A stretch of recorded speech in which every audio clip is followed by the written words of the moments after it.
अस्सलामुअलैकुम। लेक्चर 29 कैफ 1 का स्टार्ट हो गया जी मेरे बच्चों, हम कर रहे थे इम्पेयरमेंट ऑफ एसेट। 29 लेक्चर है। अच्छा जी, इम्पेयरमेंट ऑफ एसेट क्या है? इम्पेयरमेंट कहते हैं एसेट की वैल्यू में कमी, लेकिन यूज़ की वजह से नहीं या वक्त गुजरने की वजह से नहीं, वो तो डेप्रिसिएशन होती है। ये उसके अलावा कोई ऐसा इंडिकेशन आता है जिसकी वजह से हमें ये शक पड़ जाता है कि हमारा एसेट जो हमारी सोच थी कि हमें फ़ायदा देगा, उससे कुछ कम फ़ायदा देने, फ्यूचर में कुछ कम फ़ायदा देता हुआ नज़र आ रहा है। तो फ्यूचर में मिसाल के तौर पे मैं आपको मिसाल देता हूँ कि अगर मिसाल के तौर पे हमने एक प्लांट इंस्टॉल किया, फैक्ट्री लगाई, ठीक है, 100 रुपये की, आगे सिफरें लगा लो, ठीक है ना। अब ये फैक्ट्री जो है, इसकी ये कॉस्ट है जिसको हम एसेट बना लेते हैं। अब हमें एक एक्सपेक्टेशन होती है कि ये फैक्ट्री अगले 10 साल तक चलेगी और 10 साल तक इस फैक्ट्री के चलने से जो चीज़ें बनेंगी, ठीक है, लेट से वो हर साल जो है वो 20-20 रुपये के 5 साल इसकी लाइफ है, ठीक है, 5 साल इसकी लाइफ है और इससे हमें फ़ायदा आना है हर साल 25 रुपये, लेट से, मैं मिसाल के तौर पे समझा रहा हूँ, ठीक है जी। अच्छा, और ये 5 साल में इससे फ़ायदा आएगा और हम इस कॉस्ट को अगले 5 साल में एक्सपेंस आउट कर देंगे, यानी 125 का फ़ायदा हमें ये इन्वेस्टमेंट देगी। मैं कह रहा हूँ और कुछ भी समझे, सारा कुछ इसमें शामिल है और कुछ नहीं, ज़रा समझाने के लिए कह रहा हूँ, ठीक है। और ये 100 रुपया, यानी ये जो कॉस्ट है ये हम रिकवर करेंगे अगेंस्ट ये रेवेन्यूज़, ठीक है। अब यहाँ पे पहुँचे तो पता चला कि अभी हमारे एसेट की बुक वैल्यू 80 रुपये है, ठीक है, 80 बनती है ना, नहीं 60 रुपये है, 2 साल गुजर गए, ठीक है, 60 रुपये इसकी अभी बुक वैल्यू है, यानी फ्यूचर में अभी हमने इसको मज़ीद डेप्रीशिएट करना है 60 रुपये। लेकिन कुछ ऐसा मामला हुआ है कि जो चीज़ हम बना रहे थे उस पर पाबंदी लग गई है या लोगों में उसकी जो है वो डिमांड कम हो गई है या कुछ इस तरह का ऐसा मसला हुआ है कि आज भी बेचने जाएं तो ये 60 नहीं 55 का बिक रहा है लेट से, और फ्यूचर में भी चूँकि अब वो चीज़ उस तरह से बिक्री नहीं, कोई ऐसा होता है ना, कोई ऐसी चीज़ है जिसका कोई रिसर्च नहीं आई है, जो प्रोडक्ट हम बना रहे थे तो रिसर्च में ये आया कि ये तो सेहत के लिए इतनी अच्छी नहीं है, इस तरह से कोई मामला कुछ भी हो गया, तो उस प्लांट की भी अब और कोई बंदा ये प्लांट खरीदने पे भी तैयार नहीं होगा उस तरह से, तो हो सकता है कि इसकी फेयर वैल्यू जो है वो आज 55 रुपये हो गई और फ्यूचर में इससे लेट से जो है वो अब सिर्फ 15, 10, 12 ऐसे थोड़े से कैश फ्लोज हम एक्सपेक्ट कर रहे हैं आने हैं, जिसकी प्रेजेंट वैल्यू निकालते हैं तो लेट से वो 40 रुपये आ रही है, लेट से 40 ज़्यादा नहीं हो गया, 20 रुपये आ रही है, ठीक है। तो हमने क्या कहा जी, मैक्सिमम भी अगर इससे रिकवरी चाहिए हमें तो वो 55 मिलेगी, या चलो यूं कर लो कि 75, अच्छा लेट से मैं कहता हूं कि जी नहीं, अब जो है ना इससे सिर्फ हमें थोड़ा कैश फ्लोस कम करते हैं ज़रा, असल में मेरी एग्जांपल है ना, अब ये जो कैश फ्लोस है इनकी प्रेजेंट वैल्यू निकालें तो लेट से ये आता है, ये बिकेगा आज, अगर आप बेचें तो बिकता तो सिर्फ 45 का है, लेकिन अगर चलाई जाएँ तो इससे हमें कोई 55 रुपये का फ़ायदा फिर भी आ जाएगा, कोई एक चीज़ ही हायर होती है ना। तो मैंने कहा यार मैक्सिमम जितना मर्जी जोर लगा लो ना, अब हमें ये जो कॉस्ट है जो हमने इनकर की थी, जिसमें से अभी भी 60 रुपये हमने एक्सपेंस आउट रिकवर करनी थी अभी, तो मैक्सिमम अब इससे हमें रिकवरी कितनी होनी है, कॉस्ट हम इनकर करते हैं ना तो फिर वो कॉस्ट रिकवर करते हैं रेवेन्यूज़ के अगेंस्ट ना, अर्निंग करके। मैंने कहा मैक्सिमम भी ये क्या कमा के देगा अब, यानी फ्यूचर जो बचा है, अब बाकी जो बचा है उसमें आप देखें तो हमने अभी 60 रुपये को एक्सपेंस आउट करना है टोटल अगले 3 साल में, और हमें मैक्सिमम 55 रुपये आने, तो फ्यूचर ईयर्स में हमें क्या आता नज़र आ रहा है। तो फिर प्रूडेंस कॉन्सेप्ट क्या कहते हैं, फ्यूचर के लॉस को आज ही रिकॉर्ड करो। असल में ये कहानी है, ठीक है, थोड़ा सा आपको बताया। तो खैर चलें, ये तो थोड़ा सा डीप डाउन जाके हमने थोड़ी सी बात की कि डेप्रिसिएशन और इम्पेयरमेंट में फ़र्क क्या है। अब तो मैं क्या कह रहा था आपको कि एसेट इम्पेयर कब होता है? जब किसी इंडिकेशन के आने पर हम अपने एसेट को इम्पेयरमेंट टेस्ट से गुजारते हैं। इम्पेयरमेंट टेस्ट में वो कौन सी दो चीज़ें कंपेयर करते हैं? बुक वैल्यू और रिकवरेबल अमाउंट। रिकवरेबल अमाउंट होती है higher of fair value cost of value in use, और इस रिकवरेबल अमाउंट को बुक वैल्यू से कंपेयर करना है। तो याद रखने के लिए मैंने कहा था स्टैंडर्ड में नहीं लिखा हुआ, लेकिन याद रखने के लिए कैसे याद रखना है? लोअर ऑफ बुक वैल्यू या रिकवरेबल अमाउंट पे होना चाहिए। अब अगर तो हमारे एसेट की बुक वैल्यू 60 है और रिकवरेबल अमाउंट 70 है, तो इसका मतलब ये है ना कि फ्यूचर ईयर्स में आपको 10 का गेन आएगा। स्टूडेंट कहता है, प्रूडेंस ये तो नहीं कहता था कि फ्यूचर का गेन रिकॉर्ड करो, ठीक है, लेकिन अगर नीचे चला गया, कॉस्ट से भी नीचे चला गया एसेट से होने वाला फ़ायदा, तो फिर एसेट को अपनी औकात पे लाना पड़ेगा। औकात से बाहर पड़ा हुआ है, ठीक है, आज ही राइट डाउन करेंगे। Okay done. उसके बाद फिर हमने लड़ाइयाँ शुरू की। बुक वैल्यू पर क्या लड़ाई होनी थी, वो तो सीधी सादी बात है, ठीक है। हमने कहा जी फेयर वैल्यू क्या होती है? मार्केट वैल्यू, और अगर market value active market value ना हो, एक्टिव मार्केट एग्जिस्ट ना करती हो, तो जो एक्सपेक्ट कर रही है एंटिटी वो फेयर वैल्यू। फिर कॉस्ट टू सेल में क्या कुछ होता है, रिवीजन कर रहे हैं क्विकली, ठीक है ना, क्योंकि फिर आज मैंने रिवर्सल थोड़ा सा कराना है, उम्मीद तो है पहुंच जाएंगे वहाँ तक जी। और वैल्यू कॉस्ट टू सेल में क्या क्या आता है? नहीं, कॉस्ट टू सेल में क्या क्या आता है? Legal cost, transfer taxes, stamp duties, cost of removing asset, और उसके बाद एनी कॉस्ट विच इज ज़रूरी to make it in to bring it in saleable condition. Done हो गया। अब ये लड़ाई भी हो गई ख़त्म, फेयर वैल्यू कॉस्ट सेल आ गई। अब वैल्यू इन यूज़ क्या आती है? Present value of future net. तो एक तो इसमें क्या है, कैश फ्लोज में क्या क्या हो, और दूसरा प्रेजेंट वैल्यू निकालने के लिए क्या यूज़ होता है, वो क्या हो। फिर हमने अगली लड़ाई शुरू कर दी, ये कैश फ्लोज में क्या क्या हो। हमने कहा था कंटिन्यूइंग यूज से आने वाले कैश इनफ्लोज, और उन कैश इनफ्लोज को कमाने के लिए जो ज़रूरी खर्चे हैं वो आउटफ्लोज, और लाइफ के एंड पर नेट सेल प्रोसीड। क्या क्या ना हो, हमने कहा जी कोई फाइनेंसिंग एक्टिविटी की का कैश फ्लो नहीं होना चाहिए, कोई टैक्स पेमेंट रिसीट नहीं होनी चाहिए, कोई एक्रूवल्स नहीं होने चाहिए, फ्यूचर रीस्ट्रक्चरिंग जिसकी कमिटमेंट नहीं हुई उसकी कोई कैश फ्लो नहीं होनी चाहिए, और अपग्रेड ना तो अपग्रेड का आउटफ्लो ना ही अपग्रेड का इनफ्लो लेना, ठीक है। तो ये नहीं होना चाहिए। ये लड़ाई खत्म हुई तो अगली बात आई डिस्काउंट रेट कौन सा हो। हमने कहा जी दो बातें हैं, एक तो प्री टैक्स हो और दूसरा एसेट स्पेसिफिक हो, ठीक है। ये आइडियल सिचुएशन है, ये आई 36, ठीक है। अब हमने जो कल बात शुरू कर दी थी वो थी कि क्या सिर्फ कॉस्ट मॉडल वाला एसेट इम्पेयर हो सकता है। तो हमने कहा था जी इम्पेयरमेंट लॉस जो है वो कॉस्ट मॉडल वाले पर भी आ सकता है, रीवैल्यूएशन मॉडल वाले पे भी आ सकता है। तो हम यहाँ पे पहुँचे हुए थे, ठीक है। तो वो क्वेश्चन कंटिन्यू करेंगे, लेकिन एक सिंपल क्वेश्चन जो अभी रह गया था इसको ज़रा क्विकली कर लें तो बेहतर है, क्या ख्याल है? ठीक है। तो दिल तो मेरा यही था कि ये क्वेश्चन 4 और 5 आमने सामने करता मैं कल, लेकिन आपको पता है कि एंड पे मुझे फिर शक ये पड़ गया कि शायद हम नई चीज़ ना कर सकें। वो करना इसलिए ज़रूरी थी कि नई चीज़ कल थोड़ी सी चली गई, आपके पास सोच विचार चल रही थी, आज जब दोबारा उसको करेंगे तो वो ज़्यादा बेहतर महसूस करेंगे उस पर, ठीक है। चलें जी क्वेश्चन नंबर 5 करते हैं। पढ़ ना लें, पहले पढ़ा था लेकिन फिर ज़रा कंप्यूट करें impairment loss if any in the value of plant to be recognised on 31 December 21। If any इसलिए लिख रहा है वो कि जब टेस्ट लगाते हैं तो ज़रूरी नहीं है कि इम्पेयरमेंट लॉस लाजमी आए, ठीक है। अच्छा जी, इम्पेयरमेंट लॉस 1 मार्च 17 पे Germany imported N automatic plant for 130 और commissioning was complete on 1 January 18 for 10। तो हमने कहा था 17 को छोड़ो, 1 जनवरी 18 से ये हमारा सवाल शुरू हुआ, और 130 नहीं 140 पर एसिड पड़ा है। फिर इकोनॉमिक लाइफ 12 साल थी लेकिन यूज़फुल लाइफ 8 साल है, तो हमारे लिए रेलेवेंट 8 साल है। प्लांट को डेप्रिशिएट करना है 20% रिड्यूसिंग बैलेंस। अब इस रेट को चेक ना करना, सवाल ने दे दिया तो ठीक ही होगा, ठीक है।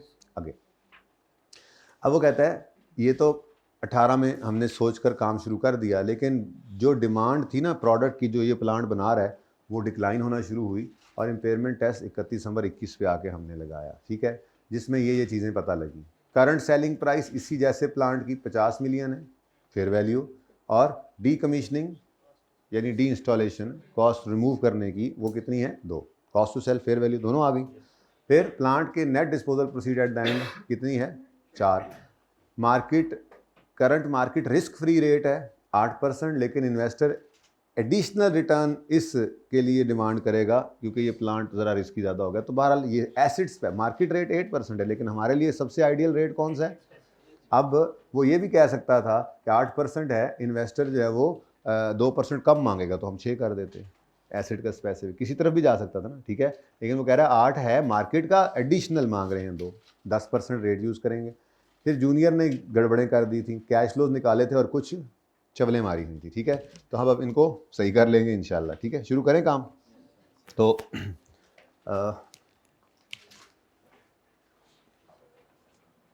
वर्किंग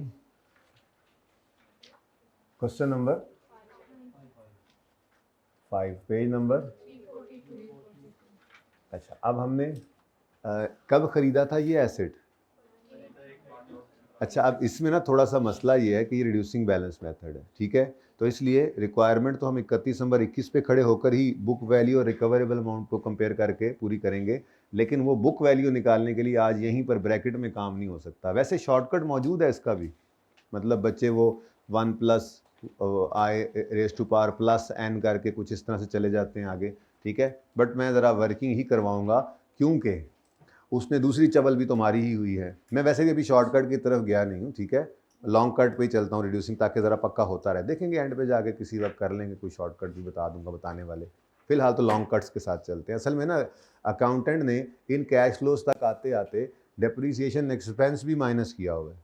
अब वो डेप्शन एक्सपेंस कितना है ये पता होगा तो हम ऐड बैक करके अपने कैश फ्लो को सही करेंगे ना, इसलिए मुझे डिटेल्ड वर्किंग तो चाहिए, ठीक है। तो यहाँ पे मैं इम्पेयरमेंट टेस्ट लगाऊंगा एज ऑन 31 दिसंबर। अब यहाँ पे मुझे चाहिए क्या होगा 31 दिसंबर 21 पर बुक वैल्यू, और एक लाइन छोड़कर 31 दिसंबर 21 पर पता नहीं क्या हो सकता है, यहाँ पे रिवाइज हो बुक वैल्यू, हो सकता है ना हो। तो मुझे चाहिए यहाँ पर दूसरी चीज़ क्या चाहिए होगी कि मैं रिकवरेबल अमाउंट निकालूं, और रिकवरेबल अमाउंट के अंदर दो चीज़ें कंपेयर करते हैं। यहाँ पे हायर को रिकवरेबल अमाउंट बनाते हैं, ठीक है। वो दो चीज़ें कौन सी हैं, fair value less cost to sell और वैल्यू इन यूज, ठीक है। अच्छा, अब fair value less cost to sell तो अवेलेबल है, ठीक है। फेयर वैल्यू जो मिलते जाए नंबर वो तो लेते जाए ना, ठीक है। फेयर वैल्यू अभी ये वो मसला तो आगे जाके आना है। चलो बुक वैल्यू भी चाहिए थी, मुझे वर्किंग करता तो बुक वैल्यू भी आ जानी थी, अगला काम भी होना था, लेकिन चलो फॉर्मेट लिख रहा था तो मैंने कहा ये भी हो जाए। फेयर वैल्यू 50 है, कॉस्ट टू सेल 2 है, ठीक है। तो 50 - 2 कर दें, 50 - 2 जी 48, ठीक है जी। वैल्यू इन यूज़ फ्यूचर के कैश फ्लोज की प्रेजेंट वैल्यू होगी। तो अभी फ्यूचर के जो कैश फ्लोज जूनियर ने एस्टीमेट किए हैं उनमें गड़बड़े हैं, ठीक है। तो वो फ्यूचर के कैश फ्लोज पहले मुझे सही करने पड़ेंगे। उसके लिए मैं एक छोटी सी वर्किंग यहाँ पे कर लेता हूँ। वर्किंग 2, कौन कौन से साल्स हैं 22, 23, 24, 25, 22, 23, 24। ये छोटी सी वर्किंग मुझे करनी पड़ेगी क्योंकि कैश फ्लोज में कुछ गड़बड़े हैं। समझा तो दिया था ये पॉइंट आपको, बाकी इसमें बचा कुछ नहीं था, लेकिन क्विकली कर रहे हैं बहरहाल। उसके बाद वर्किंग 3 अब मुझे करनी पड़ेगी book value and book value करते हैं, डेप्शन भी निकल आएगी। अब दोबारा इतनी लंबी अंग्रेजी लिखनी, वैसे तो नाम लिखने की जरूरत नहीं थी, तो आपके लिए लिख रहा हूँ, ठीक है। वर्किंग 3 और वहाँ पे रेफर कर दो, जो चीज़ें लिखी है पता लग जाएगा। तो बुक वैल्यू ऑफ प्लांट ये हमें निकालनी पड़ेगी, डिटेल्ड वर्किंग से निकालेंगे ताकि हमें डेप्शन एक्सपेंस भी मिल जाए। तो मैं तो समझता हूँ कि इसी को ही हम कंटिन्यू कर सकते थे, क्या ख्याल है कि नहीं। इसी को ही बल्कि देख लेंगे, यहाँ इसको मैं हटा दूंगा, इधर ही कर लेंगे, बस यही जगह खाली होगी ना। ओके, शुरू करते हैं जी काम। डेट, डिस्क्रिप्शन, और एसेट प्लांट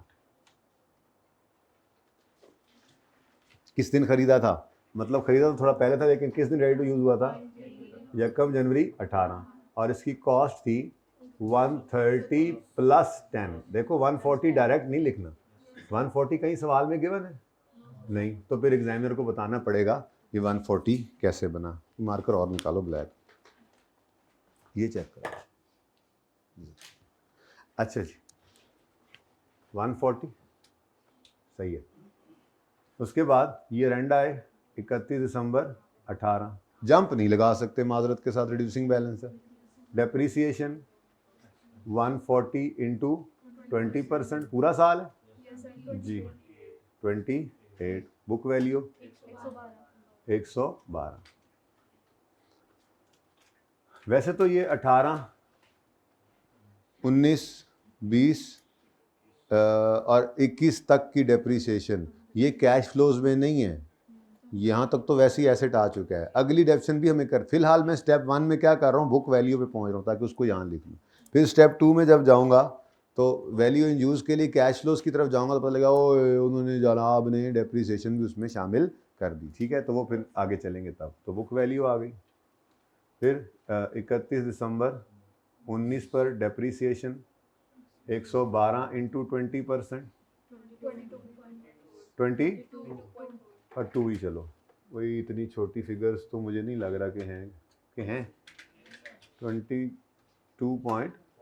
चलें एक डेसिमल यूज़ कर लें एहतियातन 22.4। ये मैं कब डेसिमल यूज़ करता हूँ, राउंडिंग दलेरी से ही करते हैं हम, ये सिर्फ तब कर लेता हूँ जब छोटी सिंगल फिगर में मिलियन में सवाल हो और सिंगल फिगर में कुछ चीज़ें भी आ रही हों, तो फिर डर ये लगता है कि कहीं वो भी कम होके तो ज़ीरो ही ना शो कर, इसलिए ज़रा एक डेसिमल यूज़ कर लेते हैं। ना भी करें तो कोई मसला नहीं है, जहाँ पे करना पड़ जाए वहाँ लिख देना। तो 89.6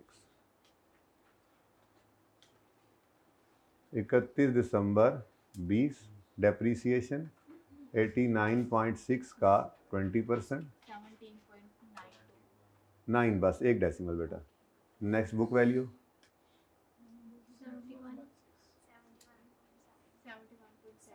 अच्छा, अब जो 31 दिसंबर 21 तक शॉर्टकट लगाना चाहे, जिनको पता है, मैंने तो नहीं बताया हुआ कि आपने बुक वैल्यू डायरेक्ट निकालनी हो रिड्यूसिंग बैलेंस में, तो जिस तरह से वो डिस्काउंटिंग वाला फार्मूला है ना, वो वापस बुलाता है आगे भेजने के लिए, वो बच्चे यूज़ करते हैं। जिनको पता है उनको निशानी बता रहा हूँ, जिनको नहीं पता उनको मैंने नहीं बताया, अभी जब बताना होगा बता दूंगा। तो यहाँ तक तो आ सकते थे 31 दिसंबर 21 तक। एनीवेज 31 दिसंबर 21 डेप्रीसिएशन 71.7 का 20%, जी फरमाएं। 14.3 और बुक वैल्यू 57.4। अब ये मेरी मंजिल मकसूद है फ़िलहाल।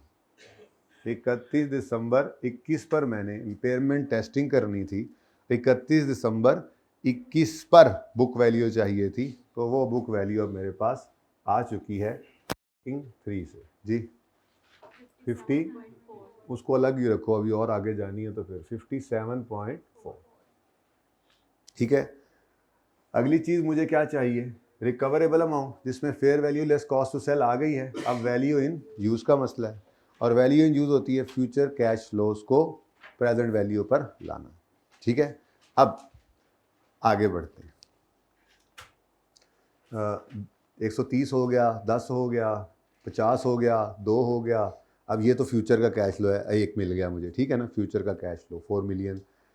इंटरेस्ट रेट 10% डिसाइड कर चुके। ये A junior accountant has calculated following net cash flows from operating the plant। समझा दिया था, बाद में दिखाता हूँ, अभी डायरेक्ट ही बस करें, ठीक है।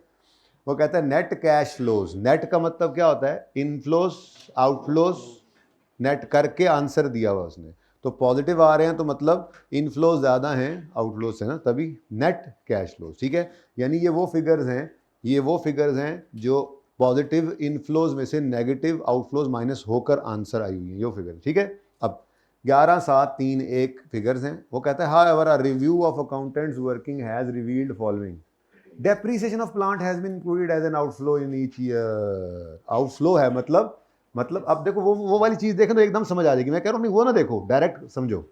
इस फिगर तक आते आते, नेट कैश इनफ्लो तक आते आते क्या कर दिया उन्होंने, वन बाय वन चले, डेप्रीसिएशन माइनस कर दिया, हर साल की डेप्शन माइनस। अब एक बच्चा कल क्लास के बाद आया, कहने लगा कि 21 में इम्पेयर हो गया है तो उसके बाद वाली डेप्रीसिएशन नहीं लेनी चाहिए। नहीं भाई, ऐसी कोई बात नहीं है, उसने तो इम्पेयरमेंट टेस्ट करना है, अभी तो इम्पेयरमेंट टेस्ट हम लगा रहे हैं, ठीक है। वो जूनियर अकाउंटेंट ने तो अपनी वही डेप्रीसिएशन जो है वो माइनस कर दी जो आगे चल रही थी, यही नॉर्मल सी बात है। डेप्रीसिएशन वो क्या कह रहा है, depreciation of plant has been included as an outflow in each year, तो वो वही डेप्रीसिएशन जो चल रही थी वही आगे तक उसने और भी गलती की हुई, ये भी की हुई है, ठीक है। तो माइनस माइनस माइनस हो चुका है। अब ये माइनस गलत है तो क्या करना पड़ेगा, माइनस गलत हुआ है तो ये कैश फ्लोज गलत हो गए ना, इनको अब सही करना है तो इसका मतलब पहले इनको ले आओ, नेट कैश नहीं, पहले ये लिख तो लेना, ये अनएडजस्टेड है, ऐसे ही है, नेट कैश फ्लोज जो कि हैं अनएडजस्टेड, अनएडजस्टेड, ठीक है जी। 11, 7, 3 और 1 ये अनएडजस्टेड है। अब इनमें पहली एडजस्टमेंट क्या करनी है, हमने प्लस करना है हमने डेप्रीसिएशन को, जो उसने गलती से यहाँ तक आते आते माइनस कर दी। तो उसी वर्किंग वन में चले जाते हैं और इसको थोड़ा सा आगे बढ़ा लेते हैं। अब ये जो आगे मैं ब्लू कर रहा हूँ ना, ब्लू मैं ब्लू से करूँगा, ठीक है। वो ब्लू क्या है, असल में इस तक हमारा एसेट पहुँच चुका हुआ है, ठीक है। इससे आगे अब हम सिर्फ उसकी गलती को सही करने के लिए वही पुराने वाले एसेट की डेप्रिसिएशन निकाल रहे हैं, यानी जो उसने गलती कर रखी थी उसको सही करना है ना, तो डेप्रिसिएशन चाहिए, तो इसी को आगे बढ़ाएंगे, ठीक है। अभी इंपेयरमेंट हम करके देखेंगे ना, उसने जो किया हुआ है उसको अब सही, अगले कैश फ्लोज में डेप्रिसिएशन माइनस कर गया था वो निकालेंगे तो प्लस ऐड बैक करेंगे ना। स्ट्रेट लाइन होता तो सिंपल कॉस्ट ओवर लाइफ करके हम हर साल सेम अमाउंट ऐड बैक कर देते, ठीक है। ले जी, तो अब उसने डेप्रिसिएशन 57.4 का 20%, 11.5 ये जनाब 22 के साल में कर गया। फिर बुक वैल्यू 45.9, अब ये एक डेप्शन मिल गई। उसके बाद 31 दिसंबर 23 डेप्रीसिएशन 45.9 का 20%, 9.2, बुक वैल्यू 36.7। उसके बाद दो और डेप्शन चाहिए, 24 डेप्रीसिएशन 36.7 का 20%। अब ये मुझे सारी डेप्शन ये वाली तो चाहिए थी, इसलिए यहाँ तो शॉर्टकट भी नहीं लग सकता। 3, बुक वैल्यू 29.3, 4 कर देते हैं जिमें तुसी को। उसके बाद 31 दिसंबर 25 पर डेप्रीसिएशन 29.4 का जी 5.9।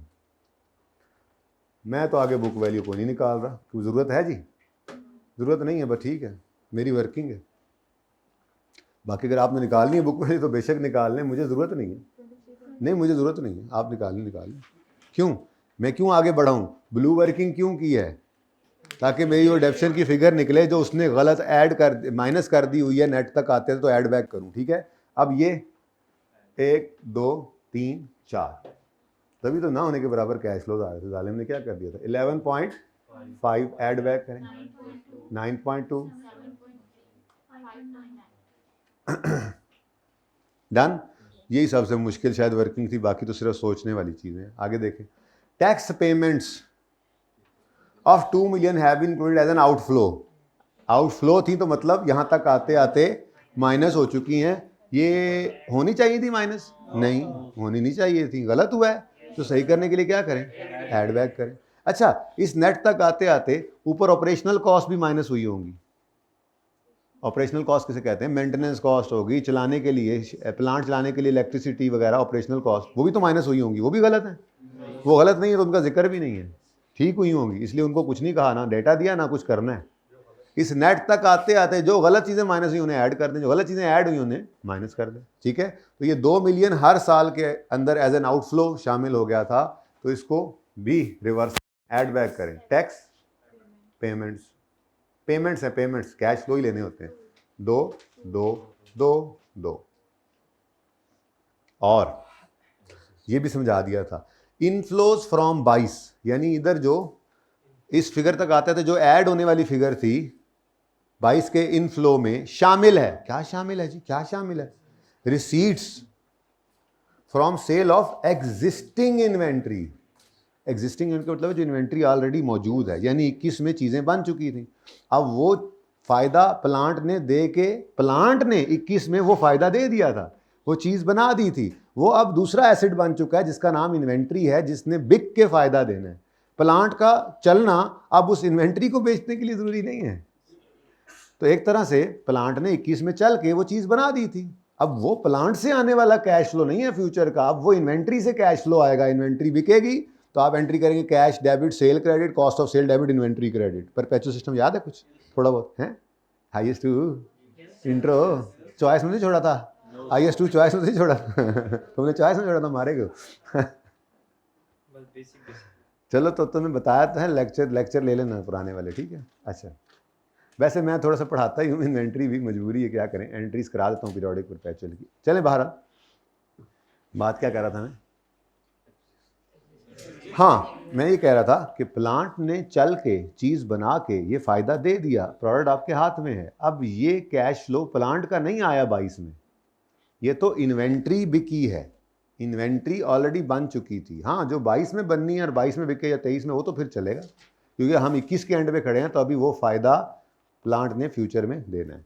तो अब इनफ्लोज के अंदर वो रिसीट शामिल हैं। अच्छा, होना चाहिए था डेटर वाली एडजस्टमेंट होती, ज़्यादा अच्छा होता, लेकिन ये ज़्यादा टेक्निकल है, उसने परेशान करने के लिए बच्चे को दे दिया। खैर चले, कोई मसला नहीं। रिसीट ऑफ एग्जिस्टिंग इन्वेंट्री, ये एग्जिस्टिंग इन्वेंट्री का मतलब था कि वो बन चुकी थी इन्वेंट्री जिसकी रिसीट 22 में आई है, तो फिर ये फ्यूचर का प्लांट का कैश फ्लो नहीं है, पहले ही बता दिया था। तो ये इस फिगर तक आते आते एक चीज़ ऐड हुई पड़ी है गलत, उसको सही करना है तो क्या करेंगे, उसको लेस कर देंगे। क्या फिगर है? 3 मिलियन है, तो लेस कर दें जी। क्या है? Receipts from inventory, from inventory sale आप पूरा लिख लेना जी, माइनस, ठीक है जी। और हमारे पास कैश फ्लोज दुरुस्त हो गए। 40 21.5 जी जी जी बेटा, इसमें हाँ, इसमें एक चीज़ रह गई है। अच्छा, हाँ वो अब जगह नहीं है, क्या करूँ, थोड़ा सा ऊपर ले जाते हैं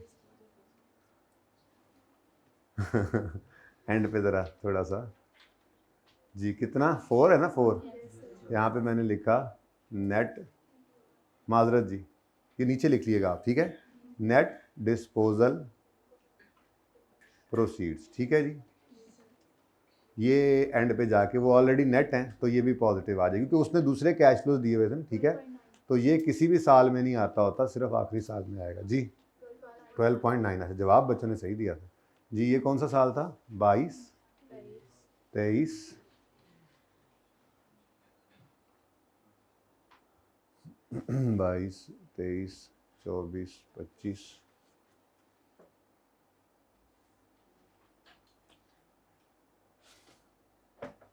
ठीक है जी।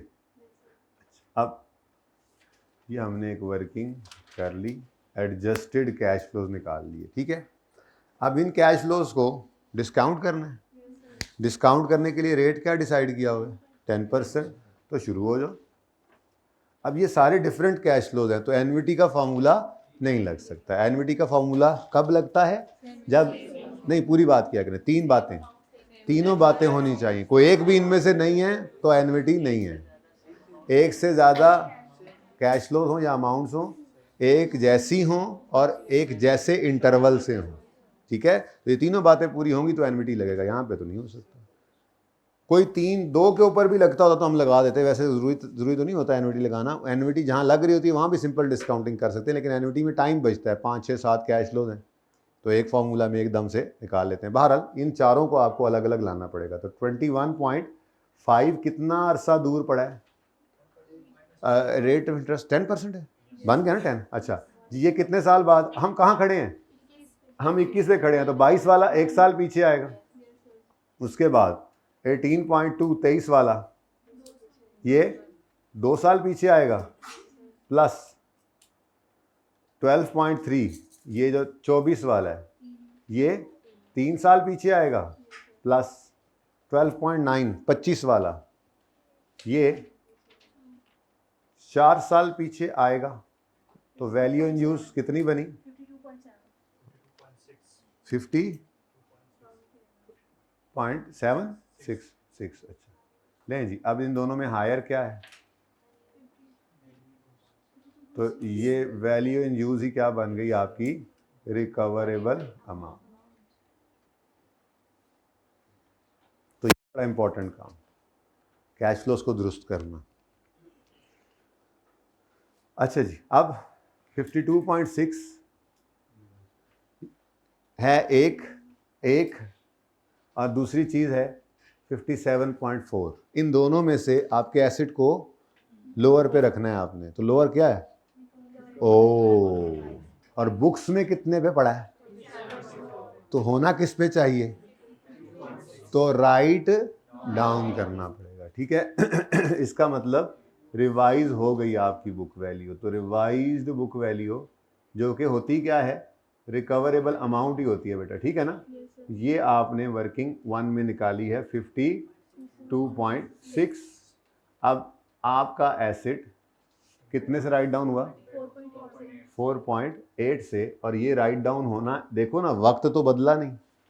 तो ये तो कोई नहीं कह सकता कि डेप्रीशिएट हो गया एसिड, उसी दिन खड़े खड़े वैल्यू लूज की है, क्योंकि इसकी रिकवरेबल अमाउंट अब बुक वैल्यू से कम है। तो इम्पेयरमेंट लॉस बैलेंस, ठीक है जी। चलें, अब इससे आगे कोई लाइफ साइज तो बदली कोई नहीं है, उन्होंने कोई एस्टीमेट चेंज तो बताया नहीं है। तो बस ये रिवाइज बुक वैल्यू और रिमेनिंग लाइफ अगर आगे चलाता तो वो बाकी डिटेल भी बताता ना। वैसे कितने साल बताया था उसने? 8 साल? नहीं, हमने 8 साल यूज़ करने। नहीं, वैसे हमने कितने साल यूज़फुल लाइफ क्या थी? 8 साल। हाँ, तो वो 8 साल था। तो उसमें से जितने गुजर गए, कितने गुजर गए वैसे यहाँ पे देखो? 18, 19, 20, 21, 4 गुजर गए, 4 बाकी हैं। तो अब आपको रिमेनिंग लाइफ के हिसाब से कॉस्ट डिवाइडेड बाय वो 1 minus nth root s over c करके रेट दोबारा निकालना पड़ता ना रिमेनिंग लाइफ रिड्यूसिंग बैलेंस में। तो आगे चलते तो डेटा पूरा होता तो फिर अगला काम सारा भी करते, लेकिन ऐसा कुछ करना नहीं था, यहाँ पे रोक दिया सवाल उसने, ठीक है।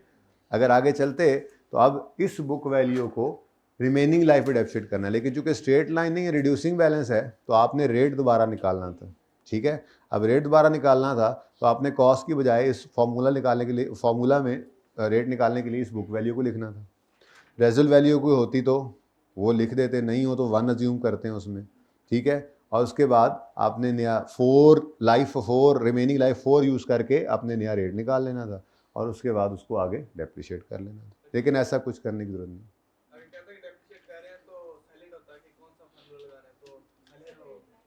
नहीं बेटा, उसे लिखा तो हुआ है। नहीं, यहाँ तक आने के लिए नहीं बोला उसने क्या लिखा हुआ है बोलो? देखो क्या लिखा हुआ है सवाल में, मैं बताता हूँ, इधर देखो कहाँ है वैसे। हाँ, the plant is being deficit at 20% पर रिड्यूसिंग बैलेंस। अगर चेंज करवाएगा तो बताएगा ना, किसने पूछा था? चेंज कराएगा तो बताएगा ना, ठीक है, सही है जी। चल, अच्छा जी, अब आ जाए उधर। हमने एक नया काम शुरू किया था जी बेटा, खामोश रहा कर जी।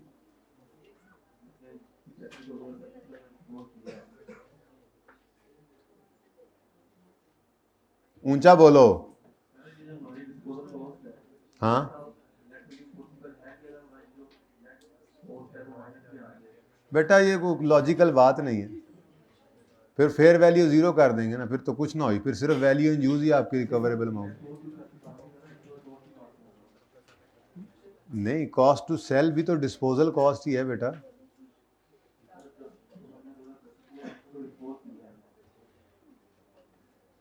दो 2025 में हमने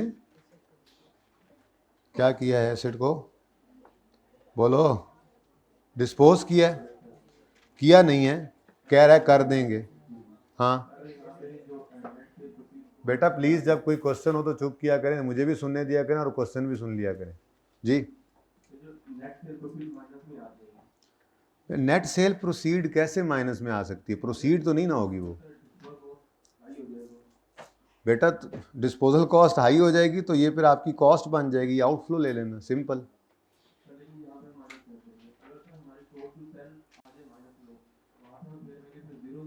जी जीरो ही लेंगे, वैल्यू इन यूज तो होगी ना जी। अच्छा जी,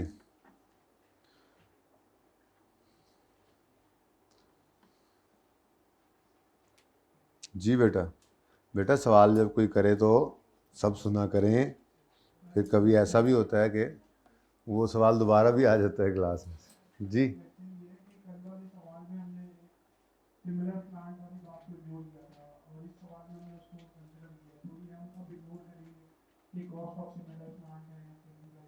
बेटा नहीं, ऐसी कोई बात नहीं है, उसने ऐसा नहीं कहा था, खुदा के लिए समझो। ये लफ्ज़ आपको सिमिलर लग रहा है, ये तो सिमिलर नहीं है। चन ते चन इंज ना कर।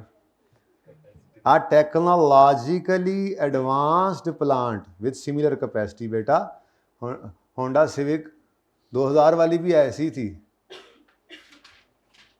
कि उसकी कैपेसिटी सेम ही थी, 5 बंदों की सीटें थी, 1800 सीसी थी, लेकिन टेक्नोलॉजिकली एडवांस आ रही है 24 में, तो क्या एक जैसी कीमत होगी?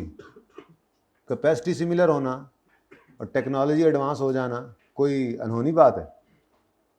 ये टेक्नोलॉजिकली एडवांस का मतलब क्या है? समझो न्यू, अच्छी चीज़, नई चीज़। हमें इसकी ज़रूरत ही नहीं है, हमें तो अपने प्लांट की जो इसी टेक्नोलॉजी वाला हो, इसी करंट हालत वाला हो, उसकी कैश फ्लो को लेना है, यानी फेयर वैल्यू को लेना है। अब इधर देखते हैं, यहां वो कहता है the current selling price of a similar plant. अब ये इसी जैसा है, अब मॉडल बाय मॉडल भी सेम है। ओके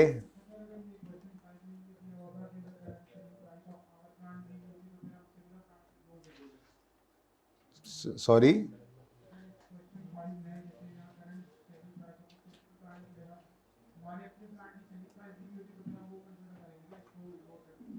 बेटा हाँ ठीक कह रहे हो।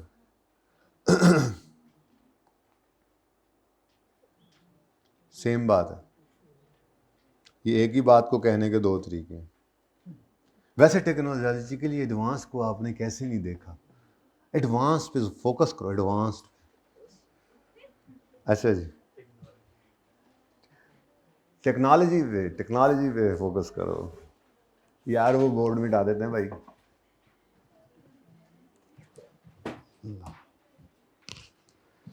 अच्छा जी, क्वेश्चन नंबर 4 पे हम थे और मैंने आपको कहा था कि अगर कोई एसिड रीवैल्यूएशन मॉडल पे है तब भी वो एसिड रीवैल्यू हो सकता है, ठीक है, और रीवैल्यू होने के बाद भी इम्पेयर हो सकता है, ठीक है। तो उसमें ट्रीटमेंट क्या है? मैंने कहा बिल्कुल परेशान होने की बात नहीं है। जब एसिड रीवैल्यू होता है तो रीवैल्यूएशन सरप्लस वाला ऑप्शन रीवैल्यूएशन मॉडल पे होता है, तो रीवैल्यूएशन सरप्लस वाला ऑप्शन हमारे पास मौजूद है। अब जब सरप्लस पड़ा होता है तो इम्पेयरमेंट लॉस के आने पर वो सरप्लस पहले उसको खाता है और कुछ बच जाए तो पीएनएल में चला जाता है, और अगर ऐसा ना हो, थोड़ा लॉस हो, तो फिर पीएनएल में कुछ नहीं जाता, और अगर पहले सरप्लस नहीं पड़ा तो फिर तो सारे का सारा लॉस चला जाता है, इम्पेयरमेंट लॉस भी कहाँ पे? पीएनएल में। तो ये तो बिल्कुल वैसा ही काम चल रहा है जैसा रीवैल्यूएशन लॉस आना। ये रीवैल्यूएशन का लॉस नहीं है ये इम्पेयरमेंट लॉस है। रीवैल्यूएशन लॉस कब आता है? जब एसिड की फेयर वैल्यू कम हो जाती है, इंडिकेशन के अलावा ही कभी, वैसे फेयर वैल्यू कम हो जाए वैसे, ठीक है, लेकिन ट्रीटमेंट इम्पेयरमेंट लॉस और रीवैल्यूएशन लॉस का बिल्कुल सेम ही है, ठीक है। लेकिन इम्पेयरमेंट क्या है? कुछ इंडिकेशंस हैं जो आज पढ़ाऊंगा इंशाल्लाह, उसके बाद हम इसके एमसीक्यूज करने के काबिल सारे के सारे ही हो जाएंगे, ठीक है ना। अच्छा, तो हमने कल ये देखा था कि हमने एक एसिड जो यकम जनवरी 10 को ख़रीदा था। जी बेटा, फिर उसको भी ऐड कर देना। जी जी, लेकिन अगर सेल प्रोसीड हो और आगे उसकी आगे कॉस्ट टू सेल अलग दी हो तो फिर उनको खुद नेट कर लेना ना। जी यकम जनवरी नहीं समझ आ रहा है इस स्टैंडर्ड की, आपको नहीं समझ आ रहा? मैंने तो चक्कर आ रहे ने। 31 दिसंबर पहले ही आ रहे थे, अब ज़्यादा आ रहे हैं। यकम जनवरी 10 पे एसेट खरीदा था, 31 दिसंबर 14 पर आए, इसको हमने डेप्शिट करके ले आए, ठीक है, और इसको इसकी बुक वैल्यू पर ले आए 188। इससे अगले दिन, साल के पहले दिन एसेट रीवैल्यू हुआ और सरप्लस नज़र आने लग गया इस एसेट से रिलेटेड 612 का। अब ये रीवैल्यूड एसेट को डेप्शिट करके 31 दिसंबर 15 पर लाई थे हम कि कोई डैमेज हो गया हमारा एसेट, मतलब हमारा ये प्लांट था और हमारा वहाँ पे जो है वो फोर्क लिफ्टर चल रहा था तो प्लांट में जाके लग गया, प्लांट डैमेज हो गया प्लांट। अब ये क्या है तो हमारी गलती, लेकिन अब डैमेज होने के बाद शक तो पड़ जाएगा कि हो सकता है कोई ना कोई गड़बड़ हो गई हो। चेक तो कर लें, फेयर वैल्यू कम हो सकती है, रिकवरेबल अमाउंट के अंदर दो चीज़ें होती हैं ना, फेयर वैल्यू कम हो जाए या वैल्यू इन यूज़ कम हो जाए, और ये दोनों यानी रिकवरेबल अमाउंट के जो मुहर्रकात हैं दोनों, उनमें इतनी कमी आ जाए कि कम होते होते रिकवरेबल अमाउंट को बुक वैल्यू से नीचे ना ले जाए, तो ये चेक करना पड़ता है, ठीक है ना। तो ये मैं इस तरह से कह रहा हूँ, 31 दिसंबर पे कोई हादसा हुआ, अब हादसा होने की वजह से आपका मार्केट में वैल्यू वैसे नहीं गिरी थी, लेकिन हादसा हो गया आपके एसेट के साथ, तो आपके एसेट की तो वैल्यू गिर जानी है ना, ठीक है। तो आप अपने एसेट को इम्पेयरमेंट टेस्ट से गुजारे, तो हमने अपने एसेट को इम्पेयरमेंट टेस्ट से गुजारा, हमने देखा रिकवरेबल अमाउंट, जो कि हम सीख चुके हैं कैसे निकलती है, बड़ी तफसील से 3-4 सवालों में वही काम कर रहे थे। अब आगे हम नई चीज़ सीख रहे हैं, तब रिकवरेबल अमाउंट सिंपल कर दी गई, ओके। तो आमिर भाई एजाज को बुला लें। अच्छा जी तो किसी और क्लास में गए हुए हैं एजाज? अच्छा, रिवाइज बुक हमने रिकवर अमाउंट देखी 450 है। मैंने आपको कहा हुआ है कि हमने रखना होता है lower of book value asset को या रिकवरेबल अमाउंट। अब आपकी बुक वैल्यू 533, रिकवर अमाउंट 450, तो क्या लोअर है? Recoverable amount. तो आपने अपने एसेट को इस पे लाना है, पड़ा किस पे है? 533 पे। उतारना है उसको, नीचे लाना है उसको, औकात पे लाना है उसको, औकात से बाहर हुआ है तो राइट डाउन करेंगे, तो इम्पेयरमेंट लॉस आ गया, ठीक है। इम्पेयरमेंट लॉस 83 का जो आया, ये एसेट को तो क्रेडिट हो गया, ठीक है, लेकिन डेबिट पीएनएल में होने की बजाय इस एसेट से रिलेटेड जो सरप्लस पड़ा हुआ था, इसने जाके उसी को कम कर लिया, ठीक है। एंट्रीज क्या बनी? कोई रूटीन की 2 एंट्रीज डेप्रिस इसकी रूटीन की 2 एंट्रीज रिवैल्यूएशन की, पहले ट्रांसफ़र की, दूसरी सरप्लस लॉस की रिकॉर्डिंग की, और फिर ईयर एंड तक लाए तो चूंकि सरप्लस पड़ा था तो डेप्शन की भी 2 एंट्रीज, और फिर एंड पर इम्पेयरमेंट लॉस की एंट्री। कोई मसला? उसके बाद अब इस सवाल को भूल जाएं, अलग अलग सिनेरियोज है ना, इंडिपेंडेंट सिनेरियोज हैं, बल्कि ऐसे ही करें। सेकंड क्वेश्चन करते हैं, अब देखिएगा ज़रा, 5 मिनट में हो जाना है ये सवाल। हाँ ना, 31 दिसंबर 15 तक तो सवाल सेम जो है।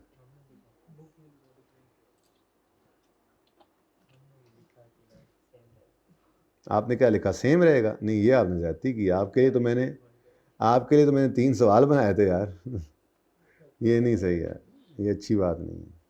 अच्छा सही है, आप बुक वैल्यू से वर्किंग को तो बुक वैल्यू से शुरू कर सकते हैं, लेकिन एंट्रीज तो आपको करनी चाहिए थी। अच्छा जी, इधर देखें, अगर ये पार्ट 2 है तो पार्ट 2 में मसला सिर्फ कहाँ पे जाके आया है?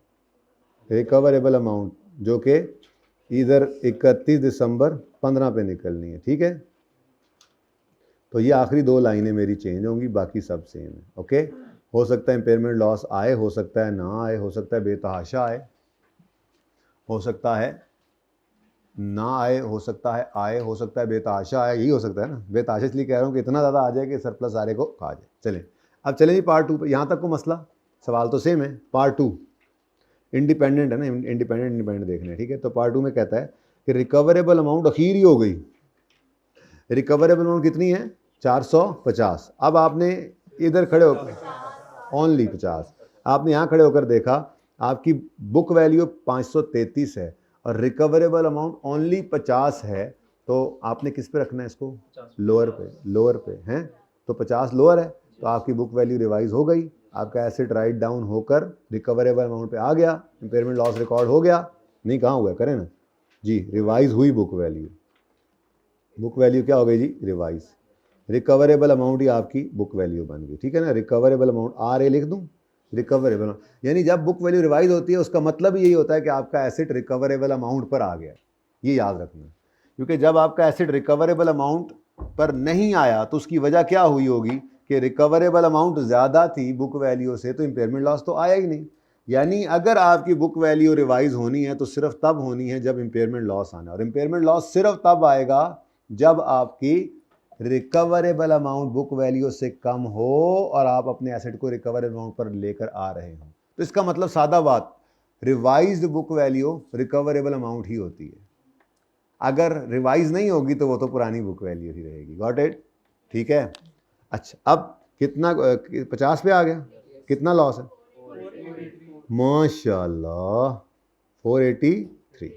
अब ये इम्पेयरमेंट लॉस तो आ गया 483।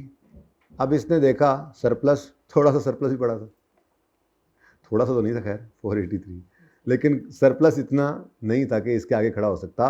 इस लॉस ने पहले इस सरप्लस को ख़त्म किया और 75 का लॉस P&L में चला गया। ठीक है, ओके, डन।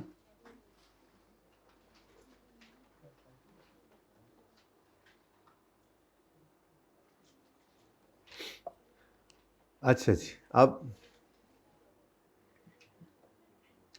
बाकी सारी एंट्री सेम चली। अब हमने कौन सी एंट्री करनी है जी? ये 1 बाय 1 स्टेप बाय स्टेप। सबसे पहले रीवैल्यूएशन सरप्लस दबा दे। रीवैल्यूएशन सरप्लस कितना ख़त्म हो गया था? कितना पड़ा था जो ख़त्म हो गया? 408। बकाया कुछ P&L में भी किया है लॉस। P&L में क्या गया जी? अब इम्पेयरमेंट लॉस गया, ठीक है ना। इम्पेयरमेंट लॉस P&L में चली गई, ये इंपॉर्टेंट नहीं है इम्पेयरमेंट है, ओके। 75 और एसिड क्रेडिट को हम एक्यूमुलेटेड इम्पेयरमेंट क्रेडिट कर रहे होते हैं, ऐसे ही है ना, एक्यूमुलेटेड इम्पेयरमेंट। जी, मुश्किल है आसान है? आसान, ठीक है जी, ओके।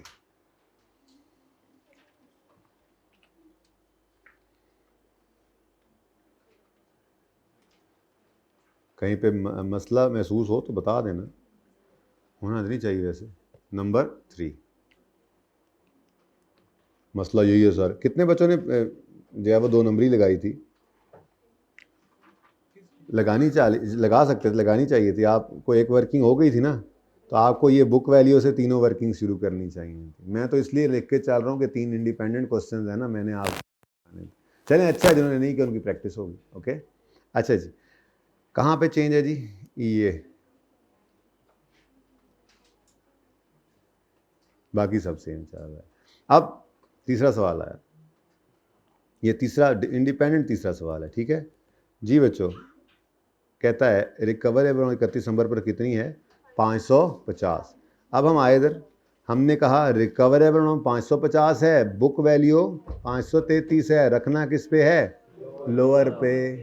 ये असल में कुछ सवाल शायद एक डाइवो बस वाले सवाल में आई थी सिचुएशन, वरना आई नहीं अभी तक ना, क्योंकि वो इम्पेयरमेंट नॉर्मली करवा रहा होता है तो इम्पेयरमेंट लॉस निकलवा रहा होता है। लेकिन चलें, हमने तो देखना है, कभी नहीं भी आ सकता। अब हमारी 550 रिकवरेबल अमाउंट है और बुक वैल्यू 533 है, किस पे रखना है? लोअर पे, ठीक है। जैसे इन्वेंट्री अगर कॉस्ट लोअर होती थी तो हम कहते थे कोई NRV लॉस नहीं है, कॉस्ट से पड़ी है, बिल्कुल ऐसे ही।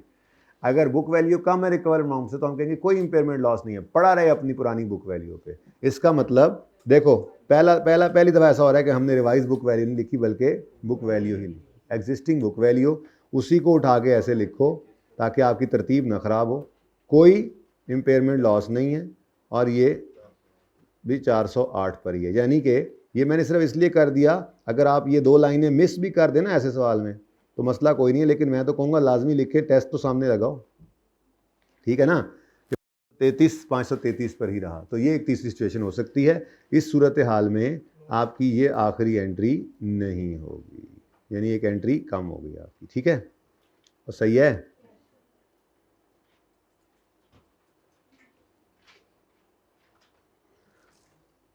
चलें जी, चलें अब आगे बढ़ते हैं जी। 1 मिनट में अभी तस्वीर खिंचवा देता हूँ, 1 मिनट ज़रा सब्र कर दें। आपकी तस्वीर की ही तैयारी चल रही है ताकि वो ज़रा और करीब हो जाए और आप लोगों की तस्वीर ज़रा बेहतर हो जाए।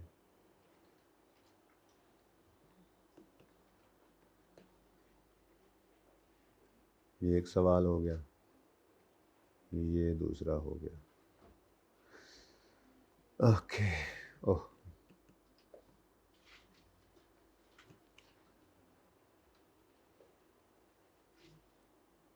लें बच्चों, ये क्वेश्चन नंबर भी अगर मुझे बता देना आप। क्वेश्चन 4 पेज नंबर, ठीक है। अब पिक्चर ले लें आप पार्ट 2 शुरू कर लें।